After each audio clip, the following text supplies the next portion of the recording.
تلاش منزل کے ناظرین، السلام علیکم ورحمۃ اللہ وبرکاتہ۔ آج میں آپ کی خدمت میں جنت کی نہروں کا تذکرہ، خصوصاً اس کی شراب اور دنیاوی شراب میں فرق بتاؤں گا۔ جنت کی نہریں، پانی، دودھ اور شراب کی نہریں۔ اللہ تعالیٰ ارشاد فرماتے ہیں، جنات تجری من تحتها الانہار، سورۃ البقرہ آیت نمبر 25۔ ایسی جنتیں ہیں کہ چلتی ہوں گی ان کے نیچے سے نہریں، فیہا انہار من ماء غیر آسن وانہار من لبن لم یتغیر طعمہ وانہار من خمر لذۃ للشاربین وانہار من عسل مصفی ولہم فیہا من کل الثمرات ومغفرۃ من ربہم، سورہ محمد آیت نمبر 15۔ اس جنت میں ایسے پانی کے نہریں ہوں گی جو بگڑنے والا نہیں، اور دودھ کی نہریں جن کا مزہ کبھی نہیں بدلے گا، اور نہریں ایسی شراب کی جو پینے والوں کے لیے خوش ذائقہ ہوگی، اور نہریں صاف شہد کی، اور ان کے لیے وہاں ہر قسم کے میوے ہوں گے اور اپنے رب کی بخشش۔ یہ اللہ رب العزت کی آیات میں سے ہے کہ اس نے اس قسم کی نہریں جاری فرمائی ہیں، ان کو بغیر گڑھوں کے جاری کر دیا۔ ایسی نہریں دنیا میں جاری نہیں فرمائیں۔ جنت میں شراب کی نہریں بھی ہوں گی جو تمام آفات سے پاک صاف اور لذت میں بے مثال ہوگی۔ اس کے برخلاف دنیا کی شراب میں وہ بے شمار برائیاں اور خرابیاں اور نقصانات موجود ہیں جس کو بیان نہیں کیا جا سکتا۔ جیسے کہ دنیاوی شراب درد سر، مدہوشی، فضول بکواس، ہرزہ سرائی، بدگوئی اور بدمستی، بے لذتی کو پیدا کرتی ہے۔ بس یہ آفات ہیں جو دنیا کی شراب میں موجود ہوتی ہیں۔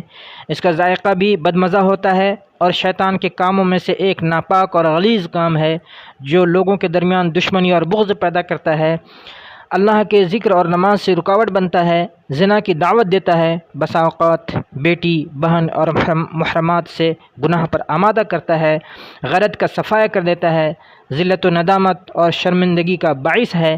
اس کا پینے والا گھٹیا ترین انسان بن جاتا ہے۔ اس وجہ سے یہ لوگ دیوانے ہو جاتے ہیں۔ شراب ان سے ان کا نیک نام اور نیک نامی کو ختم کر دیتا ہے، اور بدنامی اور بری عادات کا لباس پہنا دیتا ہے، اور قتل نفس کو اور افشاء راز کو، جس سے دکھ اور ہلاکت جان کا خطرہ ہو، آسان کر دیتا ہے، اور مال جس کو اللہ نے بندہ کے لیے اور اس کے اہل و عیال کے لیے زندگی گزارنے کا وسیلہ بنایا تھا کو فضول خرچی کرا کر شیطان کا بھائی بناتی ہے، خفیہ باتوں پر رسوا کرتی ہے، بھیدوں کو ظاہر کرتی ہے، شرمگاہوں کے راستے دکھاتی ہے، گندے کام اور گناہوں کے ارتکاب کو ہلکا پھلکا کر دیتی ہے، دل سے محرموں کی تعظیم کو خارج کر دیتی ہے۔ شراب کا عادی بت پرست کی طرح ہے۔ اس شراب نے کتنی جنگیں بھڑکائی ہیں، کتنے امیروں کو فقیر بنا دیا ہے، اور کتنے عزت والوں کو رسوا کیا ہے، اور کتنے شریفوں کو کمینہ بنایا ہے، اور کتنی نعمتیں چھینی ہیں، اور کتنے انتقام لیے ہیں، کتنی محبتوں پر پانی پھیرا ہے، کتنی عداوتیں استوار کی ہیں، کتنے آدمیوں کے اور اس کے محبوبوں کے درمیان جدائی پیدا کی ہے اور دیوانہ کر گئی، عقل لے گئی، کتنی حسرتوں کو جنم دیا، اور کتنے آنسو بہائے، اور کتنوں کے گھر اجاڑے۔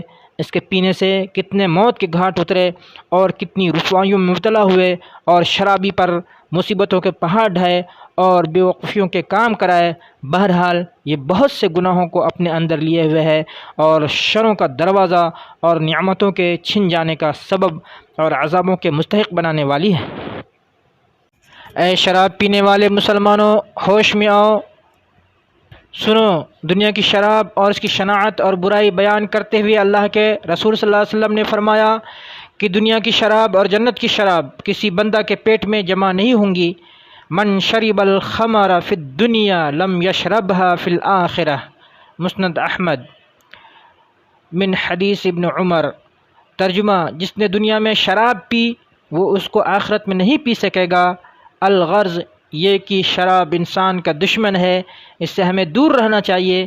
اللہ تعالیٰ سے دعا ہے کہ اللہ شراب پینے والوں کو صحیح سمجھ عطا فرمائے اور اس سے دور رہنے کی توفیق دے، آمین ثم آمین۔